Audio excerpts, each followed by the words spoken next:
도시 외곽을 보면 많은 곡식들이 무르익은 것을 보게 됩니다. 봄에 심겼던 씨앗들이 이제 열매를 맺고 추수를 기다리고 있는 시기이죠.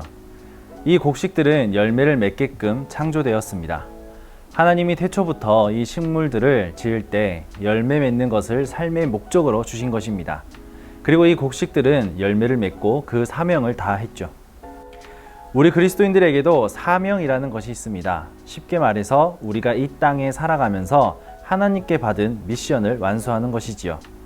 이 사명은 각자 개인에게 따로 주신 것도 있고 모든 그리스도인들에게 공통으로 주어진 사명도 있습니다. 그 많은 사명들 중에 하나는 열매를 맺는 것입니다. 오늘 예수님은 말씀으로 우리를 어떤 포도원으로 초대하십니다. 그런데 이상하게도 이 포도원에는 포도나무가 아닌 무화과 나무가 심겨져 있습니다. 사실 이 무화과 나무는 번식력이 좋아서 아무 곳에나 심고 굳이 열심히 돌보지 않아도 열매를 잘 맺는다고 합니다. 그런 무화과 나무를 이스라엘 사람들의 주요 농사인 포도 농사가 이루어지는 좋은 땅에 심었으니 무화과 열매가 안 열릴 수가 없겠죠. 그런데 이런 좋은 땅에 심겨졌음에도 불구하고 3년 동안 열매를 맺지 못합니다. 이에 포도원 주인은 좋은 땅만 버린다고 이 나무를 찍어버리라고 명령하죠. 하지만 포도원 지기가 한 번 더 기회를 달라고 간청하게 됩니다. 여러분, 이 무화과 나무에는 결국 열매가 맺혔을까요? 이 이야기는 열린 결말로 끝이 납니다. 이 이야기의 결말이 이렇게 끝난다는 것은 이 질문의 답이 우리에게 있다는 것이죠. 여러분 각자는 예수님이 만드신 좋은 땅에서 자라나고 있는 무화과 나무입니다. 그렇다면 여러분은 지금 열매를 맺고 있는 삶을 살고 있나요? 우리 그리스도인들은 예수님의 십자가 피로 심겨진 하나님의 나무들입니다.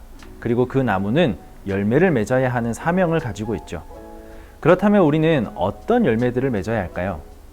오직 성령의 열매는 사랑과 희락과 화평과 오래 참음과 자비와 양선과 충성과 온유와 절제니 이 같은 것을 금지할 법이 없느니라. 우리는 성령의 열매를 맺어야 합니다. 중요한 건 이 9가지의 성령의 열매는 따로따로 맺어야 하는 것이 아니라 하나로 맺어야 한다는 것이지요. 다시 말해 성령의 열매는 특별한 열매라서 9개의 맛이 나는 하나의 열매라는 것입니다. 어느 한 가지만 맺어야 하는 열매가 아니라 9개 모두 한 개의 열매로 맺어야 한다는 것입니다. 이뿐만 아니라 우리는 믿음의 열매, 회개의 열매 등 주님이 맺으라고 하신 열매를 열심히 맺어가야 합니다.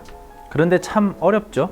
이 열매는 우리의 힘으로 맺을 수 없습니다. 그래서 우리는 말씀으로 주님께 의지하며 주님을 통해 이 열매들을 맺을 수 있도록 기도하고 애써야 한다는 것입니다.